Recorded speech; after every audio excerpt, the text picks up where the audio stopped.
Hey guys, how are you? Welcome into a Monday morning edition of the Daily Juice Podcast. My name is Matt Perrault. You can follow me on Twitter at Sports Talk Matt. This podcast always found on YouTube under Betting Pros NFL, our YouTube channel, or wherever you get your audio podcasts. Always being brought to you by BetMGM. The offer is right above me, right here on YouTube. $10 to win $100 any event. Use that promo code JUICE150 when you sign up for a new account with BetMGM. All right, so a 6-2-1 day yesterday, okay? So that was really, really good to bounce back after kind of a rough. The Tyson Fury fight got us a little bit of positive mojo rolling, which was good. So we got a loss in the Browns game, which could have been a win. That was tough. They were trying to win by 2. Could have been a push for us. Instead, it's a loss because Austin Eckler got picked up and brought into the end zone. You ever seen that before? Oh, my, that was wild. And then we got a loss on that game, a push on the Bengals game that could have wound up being a win. I mean, how many kicks do you guys want to miss? You missed 5. What the hell? You missed 5 kicks. Yikes. Mason Crosby hits one finally. Packers push for us on the 3. But then we get the wins on the Wong teaser. Wong teaser 5-0 on the year. We are perfect on Wong teasers. That's why being on the live stream every single Sunday morning with Dan Harris and myself on this very YouTube channel is a smart idea. 5-0, pretty good record.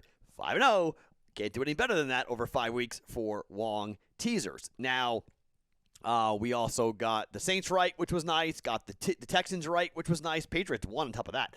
So that's a bonus. Get the win, and the Pats don't cover. Love it. That was great, taking the Texans plus 9.5. So all good stuff there for the day. Props go 3-1. Can't be angry about that. The Stephon Diggs prop was the only one we didn't hit. And then a little lesson, great lesson. Trust yourself. I took the Bills at plus 3, and I was so afraid of it. I didn't trust it at all. And then about right before halftime, it was 3.5. And I took the Chiefs at 3.5. And I didn't, it was 0. It was a flat, it could have been a win. Could have been a positive. It was my own personal play. It was a personal bet. I didn't give it out officially. But some of you played it, and if you did, congrats. I chickened out. So, got to learn to trust myself, especially when I'm having a good day. Got to trust myself. Stop doing this nonsense. So, Bills, huge win. Blow out the Chiefs. Chiefs are very mortal right now. 2-3 on the year for the Chiefs. And, well, we'll see where they go. Their schedule is not easy, and they look ripe. If you're the Chargers, you're the Raiders, you're coming for Kansas City right now. You are excited to play them. All right, so here's what we're doing today. The NHL starts on Tuesday. NBA starts a little bit later on. NHL starts on Tuesday. So I've got 3 NHL future bets to give you guys all at 1 unit apiece on team win totals. All right, we've done fairly well doing this with the NBA, with the NHL, with the NFL, with Major League Baseball. So my future, one day maybe I got to go back and pull out the record of my future betting, but I've done fairly well with this. So for the last 2 or 3 days, I've been poking around, reading a bunch of stuff, trying to find some information that I can give you guys from an NHL future perspective. So I got 3 NHL bets to give you guys coming up. I've got 1 baseball play. I have 1 Monday Night Football play to give you, and I'm going to add at least 1 more bet on during the Discord channel. There are 4 Major League Baseball games today, and I have a play on the first one, but I may add. So the Red Sox going for the win over the Rays. That's a huge game. I'm going to eyeball that a little bit. The over there might be in play for that game between the Red Sox and the Rays. Just one of the crazier games you'll ever see with that ball clanking off of Hunter Renfroe's hip, going over into the bullpen, and then a ground rule double. Pivetta gets out of it, and then a 2-run home run to win it in the bottom of the, 13th inning was it for the Red Sox? One of the crazier games. I'm telling you, this Red Sox team reminds me so much of 2013. Been saying it for a long time. They got some of the magic of 2018, but they've got some of the, oh my gosh, where is this coming from 2013. They beat the Rays, beat the Yankees, beat the Rays. They'll probably face the Astros, and it's Alex Cora against his former team. Red Sox beat him in 2018. Now, the Astros got him, I can remember my history here. Astros got him either 2017, right, on their way to the championship. Astros got the Red Sox in the ALCS, and then in 2018, the Red Sox got the Astros in the ALCS. If they meet again in the ALCS, oh boy, I know it's getting a little bit ahead of ourselves, obviously, because we have to get the Sox got to win a game, but Tampa could win and then go back home and win it, and Tampa makes it. So series isn't over by any means, but so I'll have an ad coming up here. Okay, so let me start with the plays for today. Then I'll get to the NHL futures that I'm going to give you guys coming up here. Okay, so let's start with the Braves and the Brewers. Okay, so this is a pitching duel. It's Freddie Peralta against Ian Anderson, right? Peralta's been phenomenal. 25 years old, 10-5, 2.81 ERA. Guy's got, strikes out a ton of batters. He wasn't pitching great at the end of the year, but they kind of shut him down a little bit to get him ready. And they think this dude's going to be on, and they think giving him the ball on the road at Atlanta is going to be fine. Anderson, 9-5, 3.58 ERA. He was great during the year. He was great during the playoffs last year. I mean, this is a guy who you hand the ball to him, and you feel very good about handing the ball to this type of guy. The Brewers don't score, like we know, okay? The Brewers just don't score. The Braves, the under is 5-1 in the Braves' last 6 games overall. And after getting shut out 3-0 on Saturday, it's a Game 3. It's a really important Game 3. The total is 8. I'm going to go a half a unit here, and I'm going to go with the under in this game and just hope for someone to win this game like 4-1. And I think it's really possible. Pitchers duel, crucial game. I just think one of these dudes are going to have a tremendous performance. Peralta is a guy who, at one point was being talked about a little bit with the Cy Young, saying this guy might be a Cy Young candidate. Maybe he reverts back to it. I lean towards the Brewers to win this game. It's plus money to win this game, but minus 102 or even money, somewhere in there. I lean Brewers, but I'm going to expect a low-scoring game here. I'm going under 8 runs, half a unit at minus 110 for the Braves and the Brewers here today. First game of the day, okay, right out of the gate, early game out of the gate. So we're going to jump in here on Major League Baseball on this one game. It is a 1:09 first pitch Eastern time start. It's a 10 o'clock in the morning time on the West Coast. So if you want to jump in on this, under 8 minus 110, jump in on early. Once you hear this, go ahead and jump in on it, okay? So then that leaves a half a unit, which I'll add on the Discord channel, bettingpros.com/chat to get into that, bettingpros.com/chat, or the link is underneath me here on YouTube to go ahead and get in so you guys can get in on that. Okay, so let's go to Monday night. And the Monday night game between the Ravens and the Colts. Ravens are at home, 3-1. Indianapolis, 1-3. Indy wins last week. They have been on the road quite a bit. Indy has played at Tennessee. They played at Miami. Now they're at Baltimore here on a Monday night prime time game. Total of this game is set at 46.5. Ravens are favored by 7. 7 points they are laying on this, all right? My gut tells me just to take the -7 and lay it with the Ravens. But I can't help myself here with this in the same game parlay opportunity or same game teaser opportunity that we have here. You can take the Ravens and tease them down to -1, and you can take the total from 46.5 and tease it down to 40.5. I think Indy's going to score. I really do. And I think the total, the over, I think the over is not a bad bet. But I think Carson Wentz could wind up having some time to throw the ball down the field. And the Ravens' secondary is not good. Now, Wentz can't move. We know that. But if he's upright, he can throw the football. And if he throws the football, he can find some open receivers. I mean, Wentz, when he's given time, is not horrible. And I just think this Ravens team is just so banged up with so many injuries, especially in the back end, that I think Indy's going to put up at least, I think there's a chance Indianapolis scores like 20 points. I think this could very well be like a 24-20 type of win here for the Ravens. I don't think the Ravens are going to kill them. My first inclination is to say the Ravens are going to win and win by 10, but I know it's people who are on the Colts who think the thing's +7 is too many points. So here's what I'm doing. I'm going to take the Ravens, just win the game. Ravens -1, take the total from 46.5 and tease it down, take the over. It looks too easy. It may be too easy. The thing that kills us if the Ravens lose the game outright, which could happen. I'm not saying it can't, but that's the thing that I think we're seeing more than 40 points being scored in this game. So I think we're good there, and we just need the Ravens to win the game. Like, just need Lamar Jackson to play well, Lamar Jackson not to turn the ball over, and just win the game. Need the Colts to contribute a little bit, okay? but I I think Indy's rushing defense is pretty good, and it's good enough, I think, to hold the Ravens down a little bit and maybe force Lamar to throw. Lamar's been throwing the ball better like he did against Denver. Took a step forward with that win over Denver. I think the Ravens win the game, okay? Monday night primetime, hard to see them losing to Indianapolis Monday night in primetime. Same game teaser for 1 unit, minus 120. We're going Ravens, minus 1, over 40.5 for the total for a 1 unit same game teaser at minus 120 for Monday Night Football. Okay, so those are the 2 bets going today. All right, I'll have one more to add later in the show, later in the day on the Discord channel for a half a unit. But 1 unit, Ravens, minus 1 in the over 40.5. Under 8 runs, Braves and the Brewers, half a unit. Another half a unit on another baseball game coming up later on today. I'll give you in the Discord channel. All right, so let's talk some hockey. All right, let's talk about Tampa Bay and their back-to-back Stanley Cup victories. Tampa Bay has been playing a lot of hockey.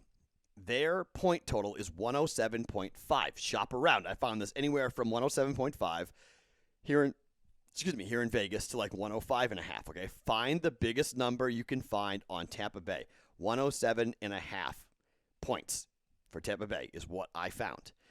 Now, Tampa has had some injury luck. Now, Stamkos has missed quite a bit, but they've been fortunate with some of their back-end guys and some of their goaltenders. According to metrics going into the season, and they all change, but Tampa Bay has the 7th toughest schedule in the NHL coming up this season. They are in a very difficult division, and they're going to get everyone's best shot. They've just won back-to-back cups. That's a lot of hockey. That's a lot of playoff hockey. And I just wonder, does this team now say, this is about the playoffs? Do they develop any bit of LeBron syndrome? Do they develop anything of like, look, we need to get into the postseason, and then we let our postseasons shine? Their entire third line is gone off this team for either free agency or to the Kraken. They've lost a bunch of talent. Everyone loses talent every year. In particular, Stanley Cup champions lose talent. Now, there's not been a huge drain on the talent here, but the Olympics is this year. And this is a pretty big factor for top-level teams who have numerous international players like Tampa Bay who, if healthy, would like to go and represent their country coming up for the Olympics. So, to me, I think when you look at the Winter Olympics, I think it's one thing we have to kind of factor in here about the fact that we're playing the Winter Olympics. It's happening in February, starts February 4th to Sunday, February 20th, happening in Beijing, all right? We're going to stop the NHL to let these guys go over there and play. And Tampa's going to lose a ton of players to go over there and play. That's extra time, extra potential for injury. And, they're not going to be focused really on playing hockey for their hockey team in Tampa. They're going to be focused on playing for their country. I think it's a pretty big distraction, and I'm going under. This is the highest total on the board. Tampa Bay, 107.5 points. 1 unit, Tampa Bay, under 107.5 points here. They could get 100, 101. That's all fine and dandy. It's a very good year. Just think 107.5 points is a lot of points.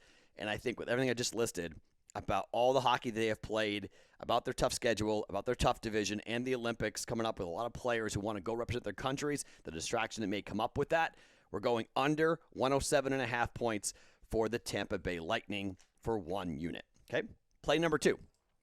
The Pittsburgh Penguins. Total is 95.5 points that I found. Shop around and find this. Pittsburgh Penguins. Casey DeSmith and Tristan Jarry are just 2 goaltenders I do not like. At all. At all. This team is not going to have Crosby or Malkin until at least December. At least December. We don't know exactly how long they're going to be out. They could be out even longer. You can't replace those 2 guys, and you really can't replace Crosby in his ability to open up the offense for other players. I think Pittsburgh's going to have a tough time scoring. They're in the Metro, which is a really tough division. I don't know how much they score this year, and their D with bad goalies. I mean, if you're bad defensively and you can't score all that much, there's way too many questions to have 95.5 points on the Pittsburgh Penguins. And the Penguins, that's a playoff team. I don't think the Penguins right now, without Malkin or Crosby, are going to be a playoff team. I think they're going to play a bunch of games that, I think on Flyer games and Pittsburgh Penguin games last year, we were betting overs like crazy because of their goaltending problems. I think there's still problems with DeSmith and Jarry coming up here for the Penguins. I just don't trust them at all, man. I mean, they might make the playoffs depending on what other teams do, but 95.5 points? Nah, we're going under. 95.5 points, Pittsburgh Penguins, team total for the season, 95.5 under for 1 unit on the Pittsburgh Penguins coming up for this coming season. And one more to give you guys. Let's talk about the Seattle Kraken. Brand new team, expansion team. 88.5 points is the total being projected for the Seattle Kraken. Now, the Vegas Golden Knights set a bar that I don't think will ever be matched. First year in existence, they go to the Stanley Cup, right? But the rules that were put into place that allowed Vegas to go ahead and do this and create a team that was able to compete right out of the gate, not that different. They made some tweaks to it. But Seattle's been very smart with the way they have built this roster because they started with the goaltending and moved off of it. Having Grubauer from Colorado, who was unbelievable last year, who was, one of the top 3-4 goaltenders in the entire league, much like Marc-Andre Fleury when he went to Vegas, you got a guy like Philip Grubauer in net as your number one goaltender, you're going to be in hockey games. You're going to be there, all right? I don't think they're going to make a crazy run, but they have 2 good goaltenders, really, but headlined by Philip Grubauer. You're going to a new city. The jump you get from the new city is going to be massive, and they're going to be in hockey games because of the way the team's been built. They are defensive-minded. They're going to – now, scoring could be a big question for them, but you play, 2-1 hockey games, pucks, bounce your way, you start getting some momentum, you start scoring, and they're playing teams consistently – like the Sharks, the Ducks, the Kings, and the Canucks on their schedule. Those teams suck. I mean, those teams are really, really bad. I think the Kraken are going to go for 90 points. I really do. I think the Kraken are going to be in the conversation for a playoff berth. I mean, they're going to be a problem. I don't think they're going to be just, a typical expansion team. The NHL has already set the goals here, set the bar here where, you can come out of the gate and be competitive based upon the rules that they're doing for expansion drafts and how teams can move guys around and take on contracts and whatnot. And Seattle is built right now to not be flashy, to not score a bunch of goals, but to be a defensive-minded team with some really good defensive guys on the blue line and 2 really good goaltenders. Over 88.5 wins, or 8.5 points for the Seattle Kraken out of the gate. I think they win 90 points. I think they're in the conversation for a playoff berth. They may not get there, but I like what I see out of Seattle, and I think there's a lot to be said for that new city getting fired up every home game. They're opening against the Vegas Golden Knights here on Tuesday night. It's going to be incredible. You have the last 2 expansion teams playing each other. Grubauer is going to be in net. We'll learn a lot about Vegas, I think, over the first couple of weeks. I don't know what to make of Vegas, to be quite honest, and there's a lot of questions about them. They're still stacked. They're still loaded. But I don't know about Vegas right now just because no Marc-Andre Fleury. And I think it's a really big, moment for Vegas without Marc-Andre Fleury first season. And we'll see where they go this year. But I'm kind of staying away and kind of watch and see with Vegas a little bit here as to what they're going to look like out of the gates. Still one of the favorites to go to the Cup and win the Cup, but I'm going to wait and see on that, okay? All right, so for our NHL future wagers, 3 of them, okay? 3. I'll do NBA later, but here are 3 bets I've made here. Tampa under 107.5 points. Pittsburgh Penguins under 95.5 points. Seattle Kraken over 88.5 points for their upcoming NHL season, which starts on Tuesday, which is very, very cool. For today, under 8 runs, Braves and the Brewers for a half a unit. And same game teaser, Ravens down to -1, over 40.5 for 1 unit here on Monday Night Football. My name is Matt Perrault. Follow me on Twitter @SportsTalkMatt. Each and every morning, it's the Daily Juice Podcast, always being brought to you by BetMGM.